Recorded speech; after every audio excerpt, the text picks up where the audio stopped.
생생 토크 통일 콘서트는 새롭게 시도되는 통일에 대한 교육 방법입니다. 정말 한국에서 젊은이들의 큰 인기를 모으고 있는 이 생생 토크 콘서트가 뉴욕에서 미국에서는 처음으로 열립니다.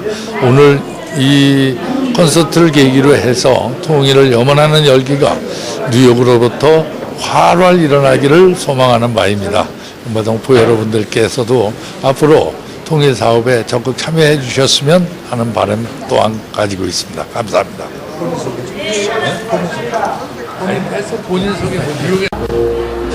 네, 안녕하세요.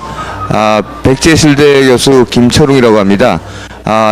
우선 먼저 위검수 방송의 탄생을 축하드리고요. 이 방송이 앞으로도 어떤 버스의 어떤 가장 핵심적인 방송으로서 더욱 거듭나는 이런 방송 되기 바랍니다. 오늘 민주평통협의회 전국협의회 주최로 통일 생생 콘서트를 하게 됐는데요. 이런 계기를 통해서 통일을 교육을 어떤 일방적으로 강요하는 것이 아니고 서로 함께 토의하는, 또 그리고 그 토의를 인해서 통일이 어떤 방법으로 해야지 가장 적합한 방법일까 하는 연구하는 이런 자리에 오게 되었습니다. 여러분, 음악과 또 그리고 재미있는 토크가 어울리는 이런 한마당에 이런 생생 통일 콘서트를 통해서 우리가 보다 나은, 또 우리가 필요한, 또 우리에게 정말 성공적인 통일을 이루기 위한 이런 한마당이 되었으면 좋겠습니다. 감사합니다. 안녕하십니까. 국가안보전략연구소 선임연구원 김광진입니다. 유검수 출범 축하드립니다. 오늘 뉴욕에서 민주평통에서 주관하는 생생통일 콘서트 하려고 여기 왔습니다. 통일 관심이 점점 높아지고 있는 가운데 이 해외 동포들과 그리고 민주평통 의원님들과 함께 그 편안한 자리에서 그 통일에 대한 생각들 을 주고받고 그 서로의 의견을 교환해서 통일 분위기를 거치시키고 통일을 더 빨리 앞당기기 위한 그런 취지입니다.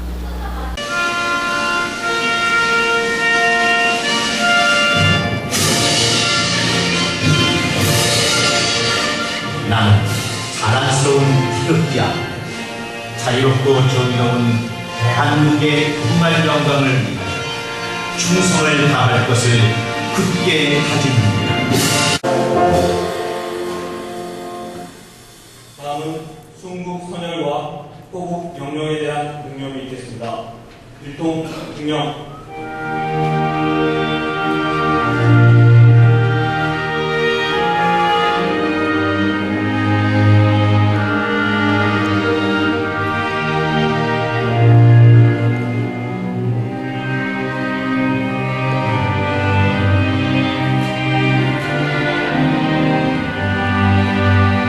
오늘 오프닝 사회를 맡게 된 민주평통의 정명일 위원입니다.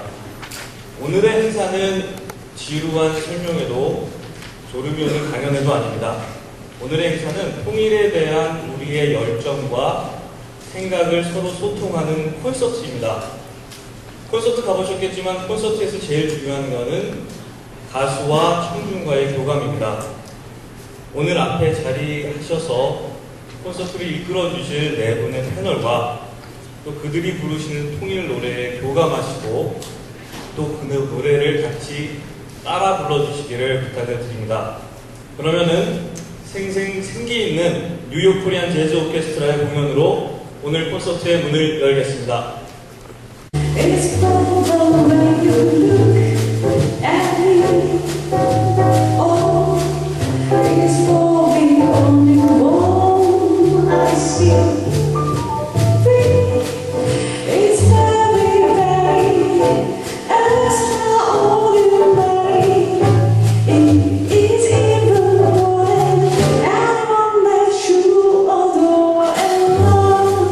It's all that I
한번 어떤 무력 행사도 있어서는 안 된다고 강조했습니다. 김태진 기자입니다. 이 대통령이 민주평통 당부위원들을 청와대로 초청했습니다. 이 대통령은 먼저 북한과의 무력 경쟁을 원치 않는다며 북한의 새로운 지도부가 이제는 결단을 해야 한다고 말했습니다. 국민을 행복하게 살게 하는데 평화로운 경쟁을 해야 합니다. 이어 한반도에서 어떠한 무력 행사도 있어서는 안 된다며 우리 군은 도발을 막기 위한 강한 무기와 군대가 있고 경제력 또한 비교가 되지 않는다고 강조했습니다. 하지만 모두 도발을 억제하고 평화를 지키기 위한 힘이라며 한반도의 전쟁을 원하는 사람은 아무도 없다고 설명했습니다. 대한민국은 전쟁을 원하는 나라가 아닙니다. 평화를 사랑하는 나라입니다. 그걸 위해서 우리는 많은 것을 희생하고 지금 있습니다. 이 대통령은 또 자유롭게 살기 위해 이 땅을 찾은 탈북자들을 관심과 사랑으로 격려해달라고 당부했습니다. 이 대통령은 민주평통 아시아 지역 자문위원들의 간담회에서는 이제 통일을 준비할 때가 됐다며 남북 통일은 대한민국이 제2의 발전을 하는 계기가 될 것이라고 전망했습니다. 통일이 먼 훗날에 우리 자식들 가서 일어날 수 있는 이야기가 아니고 우리 당대에 통일을 걱정해야 되고 준비해야 될 때가 됐기 때문에 이 대통령은 통일기금을 모으는 통일 항아리에도 모든 국민이 관심을 갖고 참여했으면 좋겠다고 말했습니다. 미국에서 민간 외교 활동을 활발히 펼치고 있는 민주평통의 동포 자문위원들이 오늘 천안함 잔해가 보관된 평택 제2함대를 찾았습니다. 양영은 기자가 동행 취재했습니다. 적막했던 천안함 전시장에 오늘은 조금 특별한 손님들이 찾아왔습니다. 태평양 건너 미국 땅 곳곳에서 고국을 찾아온 이들은 두 동강 난체에 참혹하게 부서진 천안함을 보며 울분을 터뜨립니다. 아니 어떻게 한 방 쏴보지도 못하고 한 방에 이렇게 망가질 수가 있습니까? 항상 TV나 신문으로 봤는데 실제로 이 천안함 기폭기 실물을 보니까는 진짜 이게 하나의 민족적 미국이고 뉴욕과 LA, 애틀란타 등 미국 내 15개 지역에서 온 이들은 민주평통 해외 자문위원들로 이번 고국 방문 일정의 마지막 순서로 평택 제2함대를 찾았습니다. 1, 2차 연평해전을 기념하고 서해 국방한계선의 수호 의지를 담은 서해 수호관을 둘러본 뒤 식사도 함께했습니다.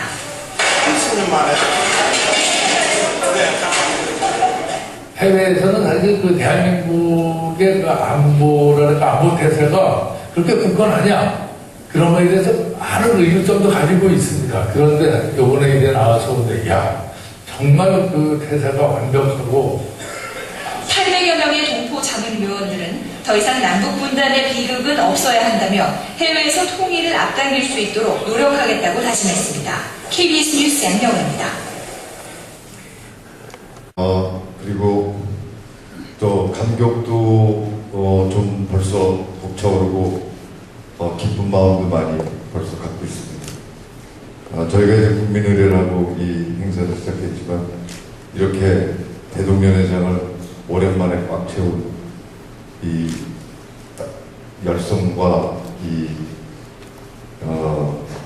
통일을 우리가 당기고자 싶은 그 마음을 모아서 여러분들이 이렇게 자비해 주신 걸 보고 우선 기본적으로 다른 행사에 앞서서 참 뿌듯하고 오늘이 뜻깊은 날이 되겠구나 하는 느낌 받았고요. 특히 뉴욕 재즈, 팝 재즈 오케스트라 단원들 멋있는 연주 감사하고 제가 음악을 잘 모릅니다만 여기 우리 김을철 선생님 제가 아리랑 연주를 많이 듣고 피아노로 우리 민요를 하는 걸 많이 봤습니다만 이렇게 다양한 화음과 여러 가지 변주도 많이 드시면서 그러면서도 아리랑이 주고자 하는 그 메인 메시지를 그대로 간직하고 이렇게 정열적이고 깊고 웅장하게 너무나 자신있게 혼과 열정을 담아서 하는 연주를 본 적이 없습니다. 여러분들 제 말에 대해서 어떻게 생각하십니까?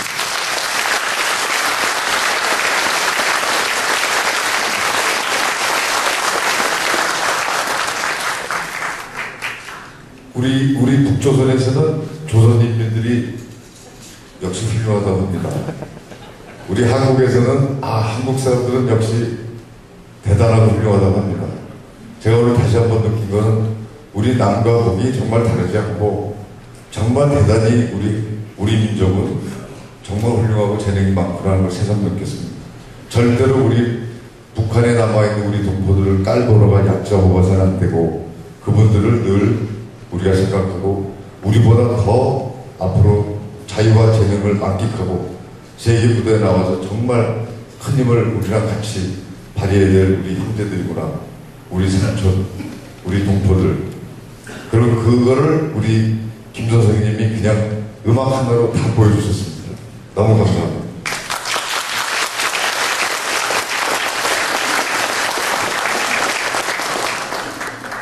오늘 제가 이제 재밌는 얘기를 여기 서울에서 오신 이제 훌륭하신 분들이 많이 말씀해 주실 겁니다. 신은숙 연구위원, 신수연 주무관이 통일부 평통사무처에서 오시고 이제 멘토들께서 여기 패널에 이용정 기자님, 또 우리 김 선생님, 김광진 연구원 이분들이 수고해 주실 텐데 저희가 통일하는 방법에는 여러 가지가 있겠습니다만 지금 이명박 대통령 말씀대로 저는 정부를 대표하는 게 아니라 개인적으로 완전히 100% 동감합니다. 저희가 평화를 유지하면서 통일을 해야 되고 그리고 저희는 북한을 진심으로 협력을 해서 북한이 우리와 같은 삶을 누리기를 바라고 그리고 마지막으로 통일은 먼 훗날이 아니고 지금 바로 가까이 왔기 때문에 저희가 바로 지금 준비해야 된다는 그 말씀은 저의 개인적 소신하고 아주 똑같습니다. 여러분들께서 오늘 좋은 시간 되길 바라겠습니다. 감사합니다. 말은 방금 전 김영목 대사님께서 가르쳤습니다. 제가 바람이 있다면 오늘 바로 이 자리에서 열리는 생생 토크 통일 콘서트를 통해서 통일을 바라는 영혼의 열기가 이 뉴욕에서부터 정말 활활 타오르는 그런 기폭제가 되었으면 합니다.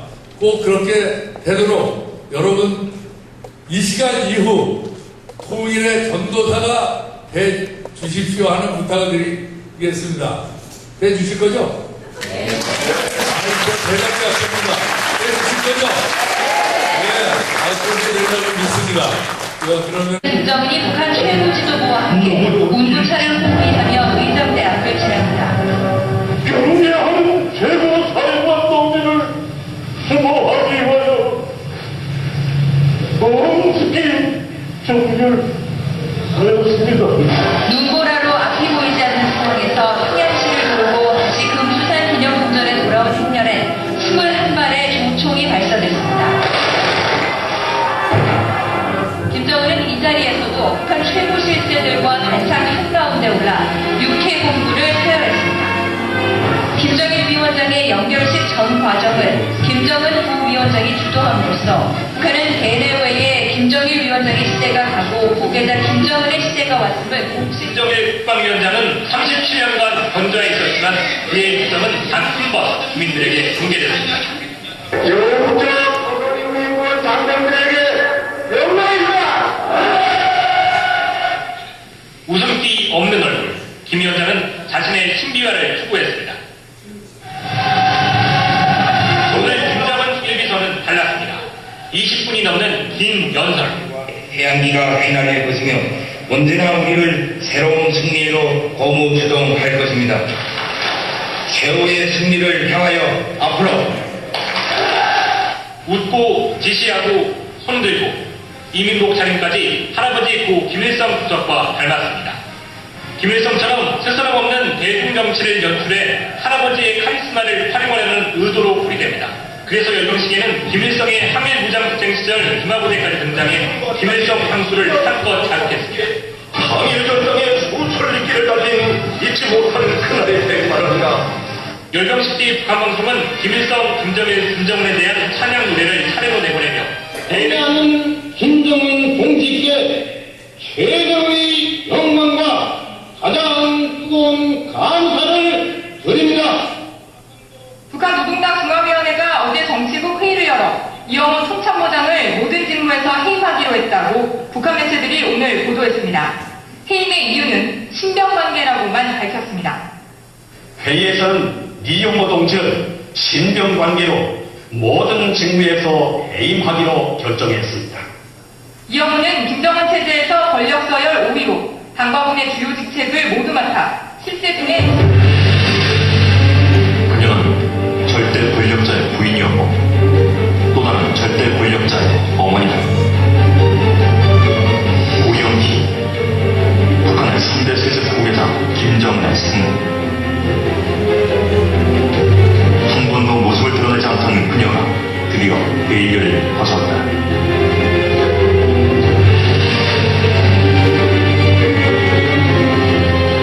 우리 모두는 장군님께서 보여주고 계시는 혁명가의 신념과 자세를 따라 오직 장군님만을 믿고 장군님을 따라 이 땅에 자기들이 각성군 소음을 쏟아 세워갈 굳은 마음을 가야되면서 저는 오늘 이 자리를 빌어 우리 장군님께서 오늘처럼 내내 건강하실 것과 장군님 전사 우리들 모두가 맡겨진 공부를 잘할 것을 다짐하며 숙배를 줄 것을 기대합니다. 은하수 관현악단 소속 가수로 지난해 1월까지 공연 무대에 섰던 이설주.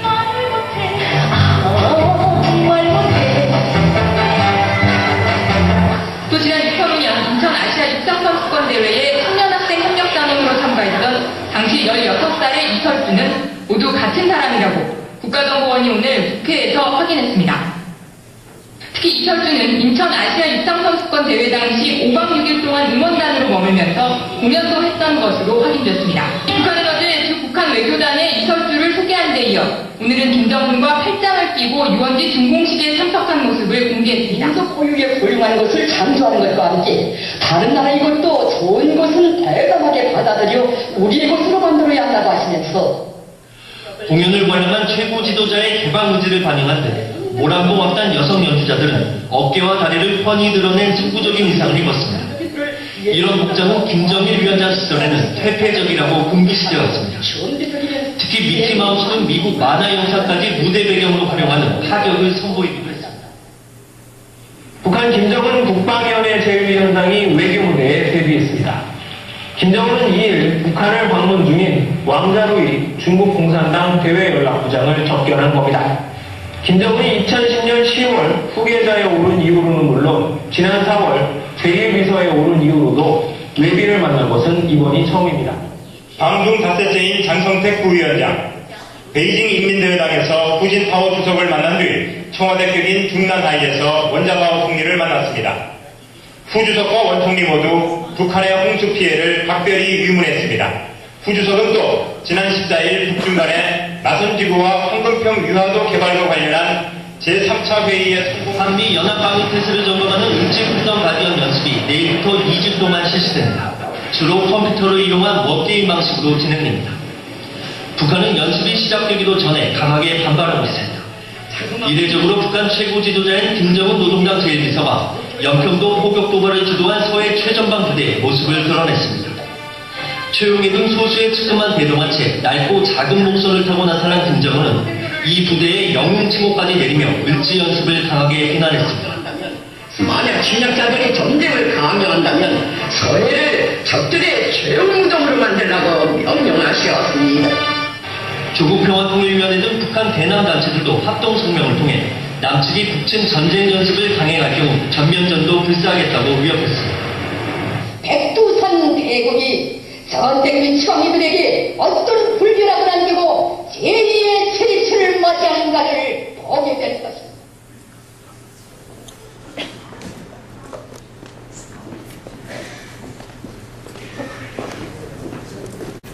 네, 안녕하세요. 저 민주평통 사무처에서 온 신문수 국장입니다. 먼저 인사드리겠습니다. 사실 오늘 이 자리는 저희 사무처의 남성욱 사무처장님께서 함께 하시려고 했습니다만 국회 일정이 갑작스럽게 결정이 돼서 부득이하게 오시지 못했습니다.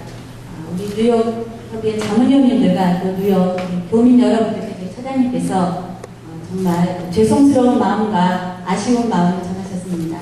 넓은 마음으로 처장님의 불참을 이해해 주시기 바랍니다. 그럼 지금부터 제가 처장님을 대신해서 오늘의 토크 콘서트를 진행하도록 하겠습니다. 지금부터 앉아서 진행을 하도록 하겠습니다. 사실 저는 뉴욕에 오면서 다른 곳하고는 좀 다른 그런 마음이 있습니다. 제가 1980년대에 컬럼비아 대학교에서 6년 동안 공부를 했기 때문에 어떻게 보면 뉴욕은 저에게는 고향과 같은 곳입니다. 그래서 오늘 여기 계신 여러 교민 여러분들께서도 저에게 따뜻한 격려의 말씀을, 격려의 마음을 보내주시라고 생각을 하고 진행을 하겠습니다. 제가 오늘 이 토크서트의 데뷔 무대입니다. 혹시 실수가 있더라도 넓은 마음으로 양해해 주시기 바랍니다. 저에 대한 소개는 이 정도 하고요. 오늘 참석하신 멘토님들 소개를 각자 드리도록 하겠습니다. 먼저 아까 대단한 연주로 우리 총영사님도 여러 번 언급하셨다시피 감동적인 연주를 해주신 우리 김철웅 선생님은 북한에서 내려오신 탈북 천재 피아니스트입니다. 왜 천재신지 말씀을 해주시죠, 본인은. 네, 안녕하세요. 김철웅입니다. 반갑습니다. 항상 소개받을 때마다 천재라는 표현을 써가지고 제가 상당히 부담스러운 표현인데요. 제가 왜 천재라고 하냐면요. 평양음악대학을 8살에 들어갔습니다. 근데 8살에 들어가다 보니까 다른 사람들 천재 맞네 이러잖아요. 근데 이게 천재라서 그런 게 아니고 북한 음악대학 그 시스템이 컨서바토리 형식 시스템이다 보니까 8살에 입학이 가능합니다.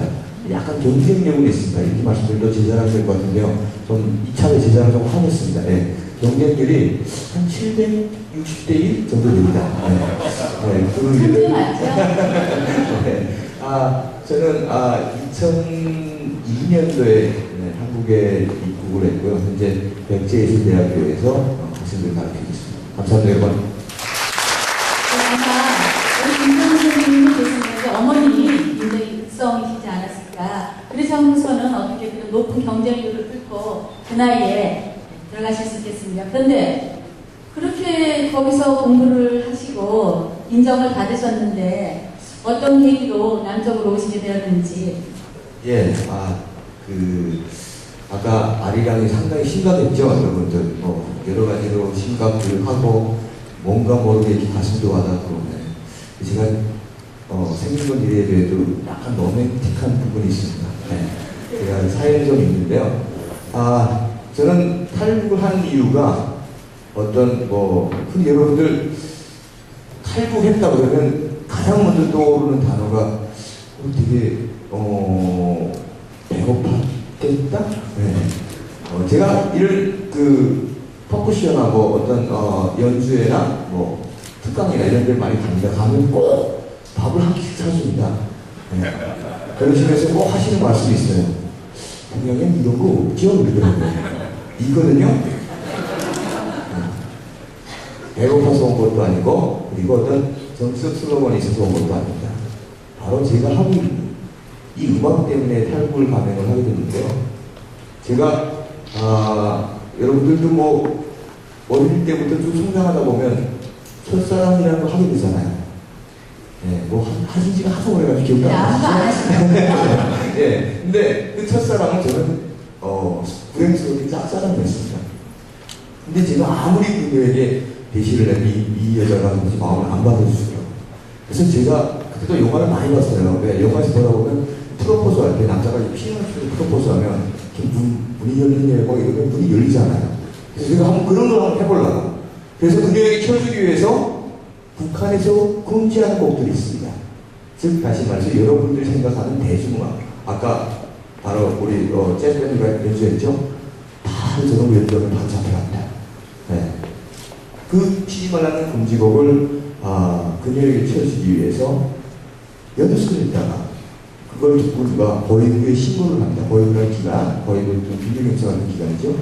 신고를 해서 제가 거기 가서 심할서를 어디서 들었으며 이거 어떻게 들었으며 이거 들었을 때 감정이 어땠니 그걸 해가지고 그 심할서를 쓰게 됩니다. 그 심할서를 쓰고 나서 3일 동안 지도 자지도 않고 고민하다가 피아니스트가 피아노 쳤는데 심할수 10장씩 씌우면 내가 일생에 과연 몇만 장 써야 될지 계산도 안 하고 생각도 안 못해. 제가 탈북을 하게 됩니다. 여러분 어떠세요? 내가 탈북 잘했나요? 감사합니다. 그러면 어떤 곡을 들려주려고 했었습니까? 그게 프랑스의 탑 피아니스트인데요. 여러분들 뭐 너무나 잘 알고 있고요. 리차드 클라이더만의 가을의 속삭이라는 곡입니다. 그러면 첫사랑에게 미처 들려드리지 못한 그 곡을 우리 여기 계신 여러분들을 위해서 박수 한번 해주세요.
인생이 참 없는 것 같습니다.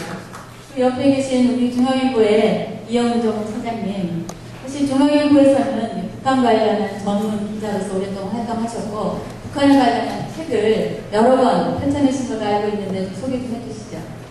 네, 저는 그 중앙일보에서 20년 정도 북한 관련해서 보도를 하고 있습니다.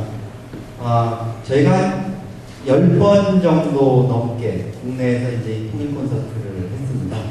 젊은 학생들을 대상으로도 했었고, 또 평소에 계신 분들 상대로도 여러 차례 했는데요. 사실 오늘이 이제 처음으로 저희가 해외에 나온 무대라서 긴장도 많이 했고, 또 오면서 어떤 말씀을 들려줘야 될까 했는데, 14시간 동안 비행기를 타고 오면서 이것저것 많이 생각을 했습니다. 근데, 와서 보니까 정말 이렇게 많은 분들이 모이실 줄은 또 저희가 생각을 못했었고요. 또 젊은 청년분들이 많이 있어서 또 좀 희망적인 것 같습니다. 그리고 오늘 우리 평통 분들이 많은 준비를 해주셨는데 직접 아까 이 무거운 그랜드 피아노를 저 위에서 저희들 연주하기 편하게 김 교수님 연주하기 편하게 이쪽으로 내려주시고 직접 그런 거 보고 너무나 큰 감동을 받았습니다. 저는 중앙일보에서 북한 문제를 다뤄오면서 어떻게 하면 좀 많은 분들께 통일, 북한 얘기를 좀 쉽고 재미있게 전달해 드릴까. 그러던 차에 통일 콘서트를 만났습니다. 근데 오늘 사실 너무 또 콘서트를 잘하면 안 되는 게요. 이 자리에 오지 못하신 양성 처장께서 너무너무 지금 안타까워하고 아쉬워하고 계십니다. 이 자리에 오지 못하신 걸. 그래서 처장님 없이도 이 행사가 너무 잘 되면 아마 저희 돌아가면 이 행사가 없어질지도 모르기 때문에 살살 적당히 그렇지만 여러분들과 잘 호흡을 하면서 재미있게 한번 해보도록 하겠습니다. 감사합니다. 우리 이사장님이 말씀을 살살 하신다고 했지만 말씀하신 거 보니까 그 어느 때보다도 법률적으로 임해주시기 같습니다. 그리고 제 옆에 계시는 이제 김광진 선생님께서는 그 유명한 김일성대학교 졸업생이십니다. 아마 서울에도 김일성대학교 동창회 있다고 합니다. 한번 얘기를 좀 들어봤으면 합니다.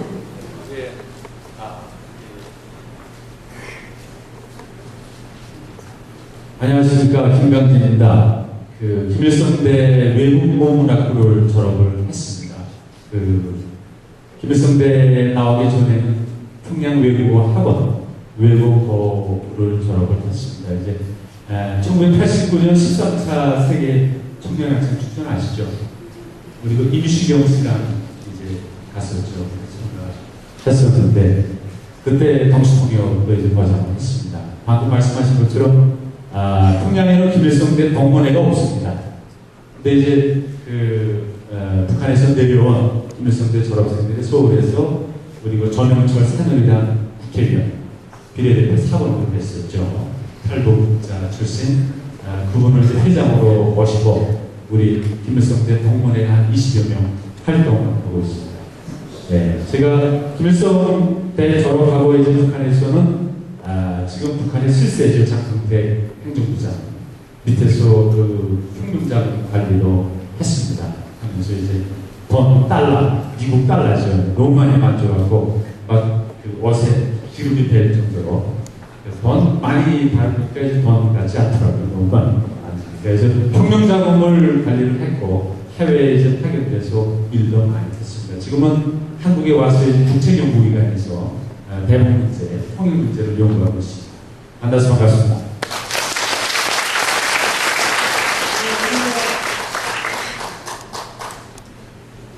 마이크가 저희 너무 잘할까봐. 네, 오늘 멘토들 소개 아마 들으셨으면 왜 이분 굳이 저희 민주평통에서 이 멘토님들을 모시고 원하면 뉴욕까지 왔는지 아마 짐작할 수 있을 것 같습니다. 그리고 아까 저희가 시작하기 전에 영상물을 보지 않으셨습니까? 여기 보면 김정은이 북한의 지도자로 데뷔한 이후에 북한에서 벌어지고 있는 다양한 현상들을 볼 수 있습니다. 사실 김정은 체제에 대해서 우리가 기대하는 바는 무엇인가 변화가 있지 않을까라는 기대감을 가지고 또 북한을 전 세계가 주시하고 있습니다.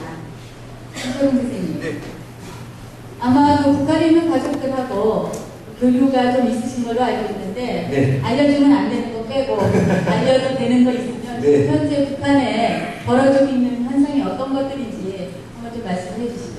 네, 저는 북한에 동생이 남아있습니다. 동생이 남아있는데 그 동생하고 참 여러분들 표정은 바로 이렇게 안타까운 표정으로 바로 바뀌시는데요.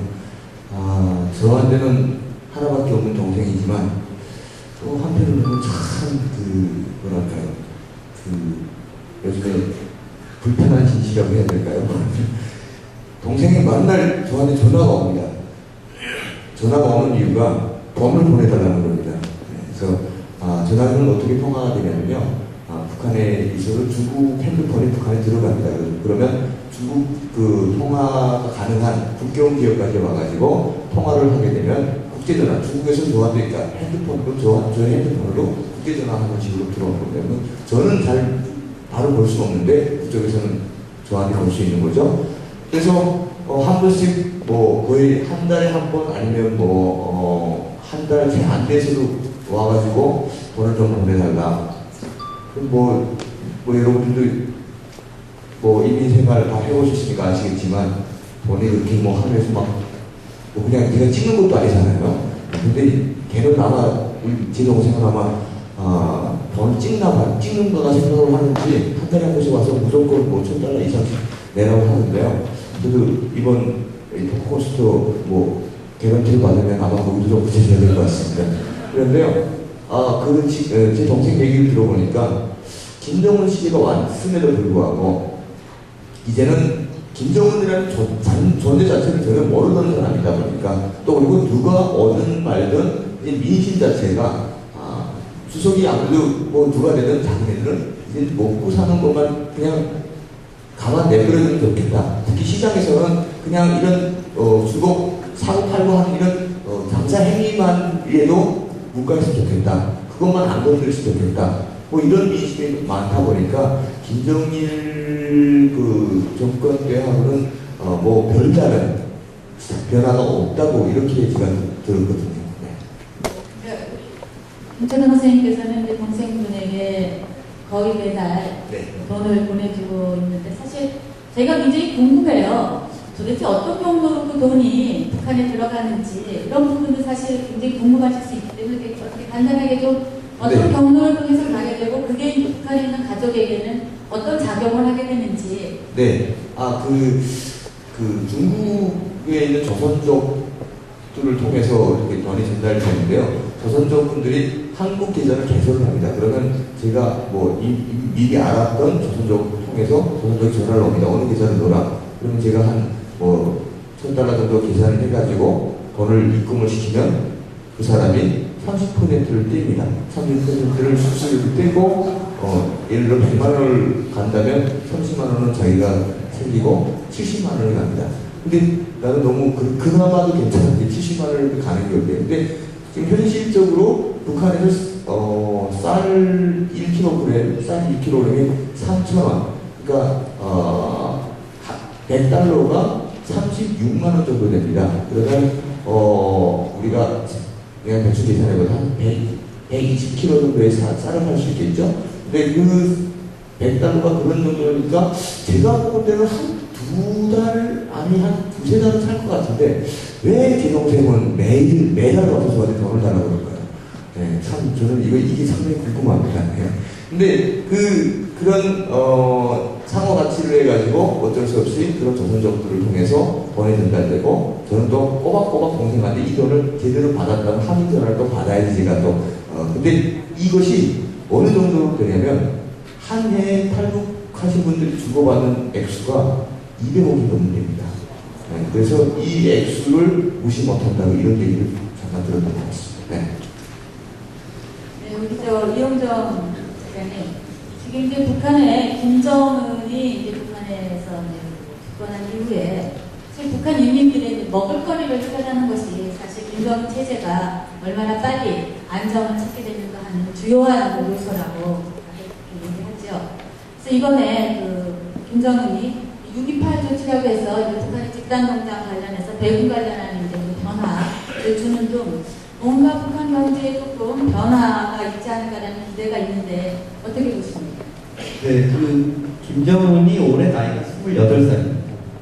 그리고 아까 보신 부인 이설주라는 친구는 23이고요. 28살짜리 청년이 이제 아버지가 갑자기 죽으니까 이 최고 지도자가 됐습니다. 그리고 12월에 장례식을 치르고 6월달 돼가지고 6.28 지침이라는 걸 내는 겁니다. 경제 관련해서 좀 바꿔봐라 이렇게 해가지고 협동농장에서는 그동안에 사실은 일정한 분량을 생산 목표를 주고 그 목표를 가져가고 이제 나머지를 협동농장원들이 나눠 이렇게 먹게 이렇게 했는데 말이 안 되는 게 이제 목표가 너무 높은 거죠. 생산 목표가 너무 높으니까 이제 사실 남는 게 없었고 공장이나 이제 기업소 같은 경우에는 계획경제에 의해서 이제 생산 목표라든가 이런 걸 주는데 지금 원료가 없습니다. 원료가 없고 전기도 없고 이렇기 때문에 공장이 제대로 돌아가지 않고요. 다 지금 북한의 공장이나 기업소들을 중국 기업가들이 장악해가고 있습니다.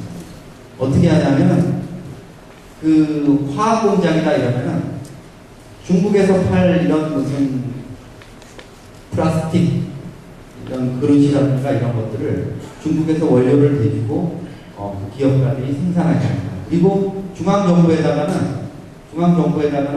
허위로 이제 신고를 하는 거죠. 이런 목표를 생산을 했다 하고. 그렇기 때문에 지금 전문가분들이 얘기하는 거는 북한 경제를 가장 잘 아는 거는 중국 기업가들입니다. 얼마나 속여먹고 얼마나 자기네들이 거기서 생산하는지를 제일 잘 아니까.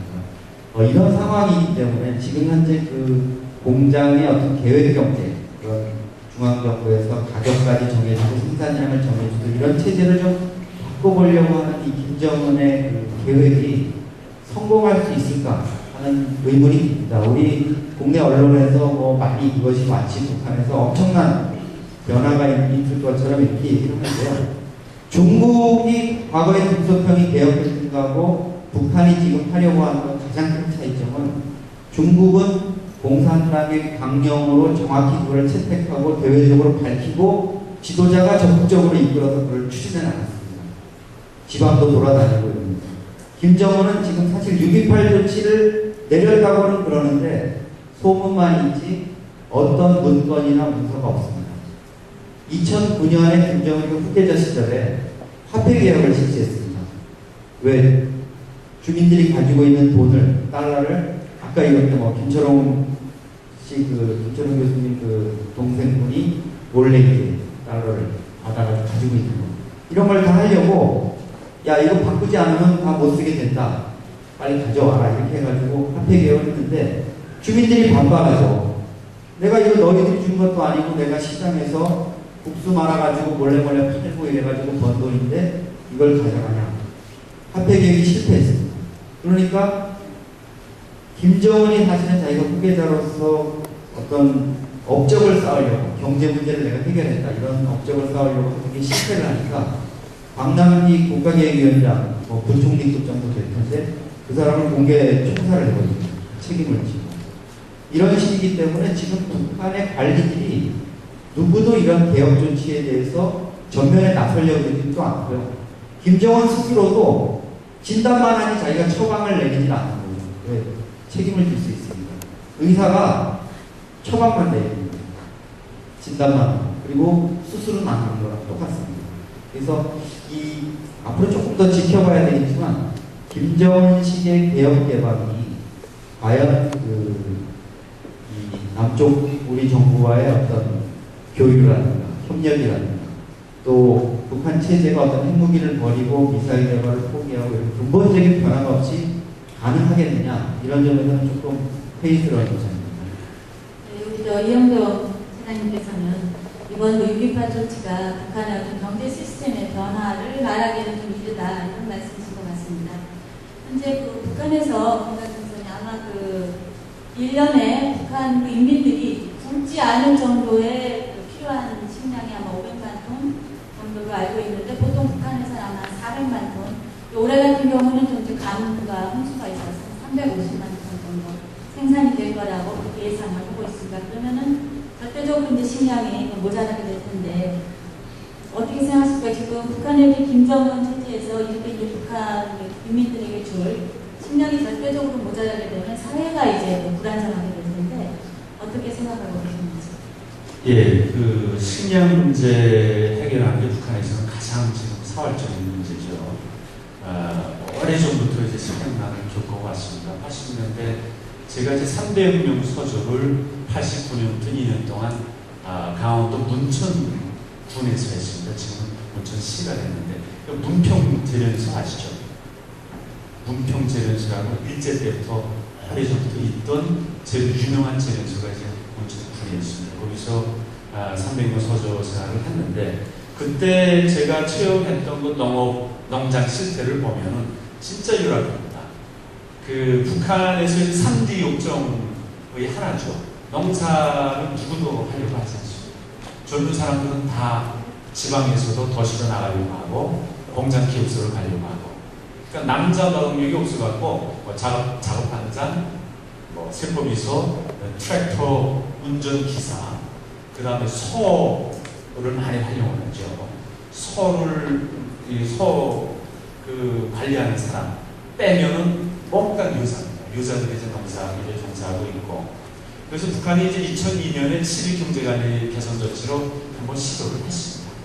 그때 이제 몇 달 동안 큰 변화가 있었는데 많은 사람들이 농장에 나가시지 일하기 싫어하던 사람들이 독재 해갖고 자기 일한 만큼 이제 생산물을 가져갈 수 있다.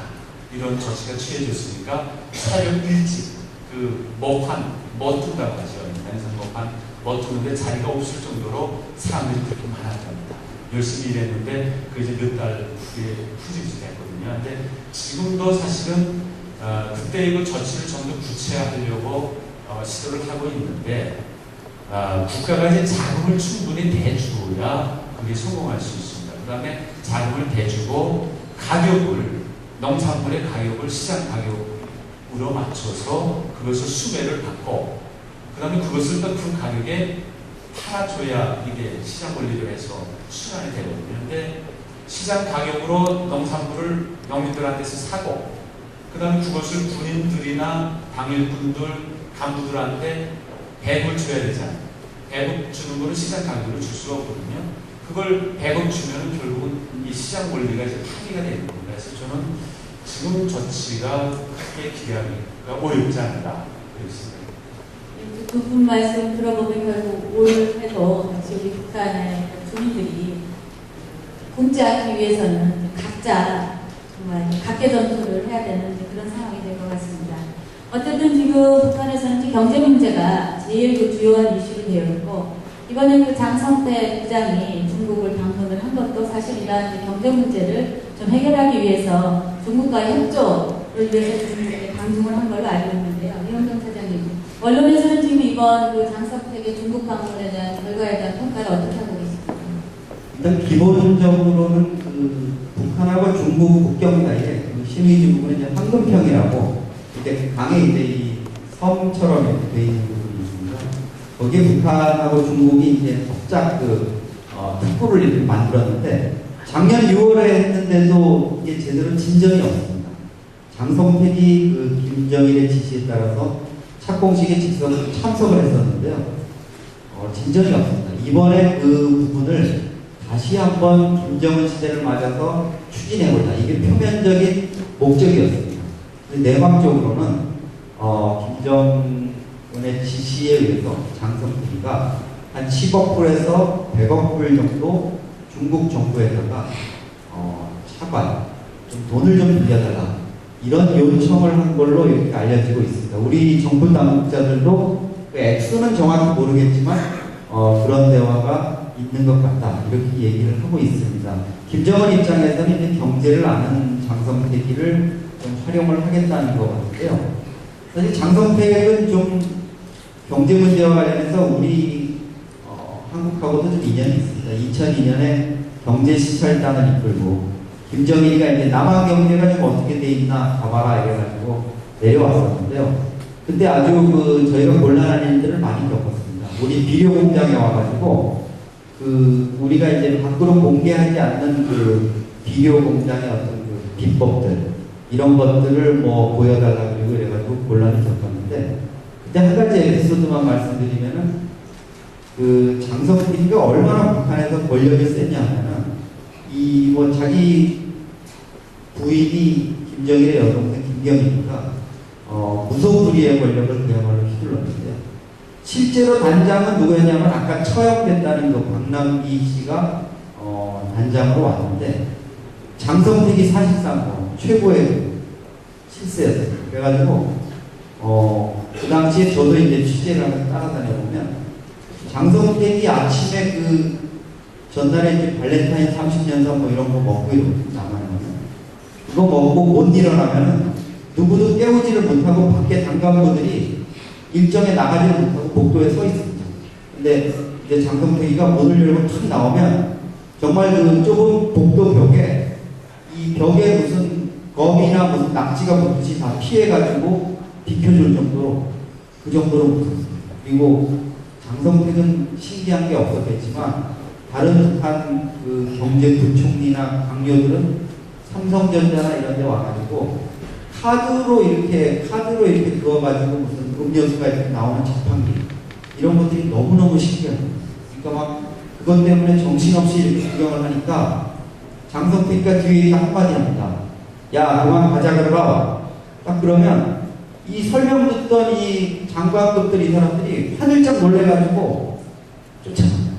근데 딱 한 가지 장성택이가 관심을 갖고 자기가 스스로 본 게 있습니다. 뭐냐면 삼성전자에 가가지고 김치냉장고를 보고는 그렇게 신기했어요. 아, 이게 진짜 장독대처럼 그렇게 보관이 되냐. 왜냐하면 자기가 해외 다녀도 김치냉장고는 본 적이 없거든요. 그래서 그때 우리 정부에서 그 상황을 보고 받고 선문점으로 해가지고 장성택한테 김치냉장고를 보내줬어요. 네. 근데 지금 10년이 넘었는데 고장이 났을 텐데 AS에다는 얘기도 없고 어디 중국을 통해서 다시 샀는지는 잘 모르겠습니다. 예, 아마 지금 이제 사장님 말씀대로 장성택이 지금 특히 그 시절에도 그랬는데 하물며 지금 이제 sak정이라는 말이 나올 정도로 무소불위의 권력을 지금 북한에서 누리고 있는 것 같습니다. 지금 김정 선생님 그 북한 국부의 최고 실세이던 사실 이용호가 이제 갑자기 말하자면 현직에서 고상하게 표현하면 현직에서 물러났고 한마디로 하루아침에 이제 쫓겨난 시세가 됐는데요. 근데 그것도 일각에서는 장사택과의 어떤 갈등에서 나온 결과다 이런 얘기가 있습니다만 설명해 주시죠. 예, 그 일요일에 정치 회의를 해서 이렇게 결정을 했죠. 근데 일요일에 보통 정치 회의를 하겠습니까? 다 쉬죠. 근데 굉장히 이례적이고 그다음에 벼를 뗐지요. 벼를 뗐는데 그 원인을 신병감이 몸이 좀 아프기 때문에 이제 물러났다 얘기했는데 그건 구실인 것 같습니다. 북한에서 뭐 아프더라도 이제 물러나게 안 하거든요. 평생 순직하게 만듭니다. 지금 김영남 위원장이랑 계속 일하고 있지 않습니까? 훨씬 더 먼저로. 북한에서 이제 사고 많이 나는 게 어떤 사고냐면은 차사고입니다. 차사고. 차가 굉장히 좁은데 차 사고 나서 죽은 간부들이 많아요. 근데 굉장히 우문스러운 것도 있죠. 그 남일 장군이 차 사고로 죽었습니다. 굉장히 우문스러운 차 사고. 그러니까 가장 최근에는 이제 조직수도부 일부 부장 이재강 실세였죠. 굉장히 그 사람도 차 사고로 죽었다고 합니다.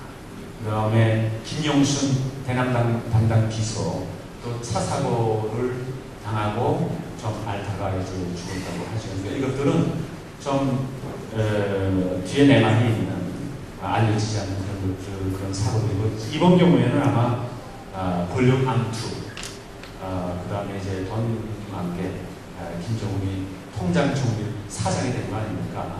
사장이 돼가지고 이제 통장 총리를 하면서 이 경제적인 이권 이런 걸로 해서 좀 알기 있을 것 같고 그 다음에 말 실수도 좀 하지 않았을까 이렇게 판단하고 있습니다. 자기는 장군이고 전형적인 군인인데 지금 최영애가 민간인으로서 이제 군 총정치국장 됐거든요. 그 다음에 김정은도 사실은 군복무 안 하지 않습니까? 근데 대장별 달았다가 원수가 됐죠. 차수로 그것도 끼고 그러니까 그런 것들을 보면은 이제 이건 말도 안 된다. 송문정치 하에서 군인도 아니고 직업적인 군인도 아니고 장성도 아닌데 하루아침에 이제 대장별 가니까 그런 권력의 알력 관계, 돈 관계, 그 다음에 개인들 사이에 이제 감정 문제 이런 것들이 복합적으로 작용해서 불편한 점들이 이제 물러나지 않나 이렇게 판단하고 있습니다. 북한의 돈 문제에 관해서 잠깐 부연 설명을 드리면은 김정일 시대까지만 하더라도 북한의 돈 쪽이 이제 군부가 쥐고 있었던 거죠. 그게 이제 김정은이 오면 시대에 들어오면서 그것을 이제 내각 쪽으로 이전을 하다 보니까 돈을 쥐고 있는 사람이 내놓고 싶은 사람은 아마 동서고 통틀어서 없는 것 같습니다. 아마 이런 과정에서 이번 그 이용호의 수청이 이루어졌다고 국회들이 일반적으로 해석을 하고 있습니다. 아까 그 영상에서 보신 바와 같이 그 모란봉 안단 나왔죠? 거기 남남 분녀라는 말이 맞는 것 같습니다. 저는 남쪽의 여자로서 인정하고 싶지 않지만 굉장히 아름답죠? 북쪽의 여성들이. 우리 여기 뉴욕에 오신 여기 계신 우리 여성 의원님들 아마 북쪽 출신이 많으신가 봐요. 굉장히 다 아름다우신데 그 옷이 굉장히 파격적이지 않습니까? 민소매라고 하는 어깨를 드러내는 옷, 짧은 옷, 몸매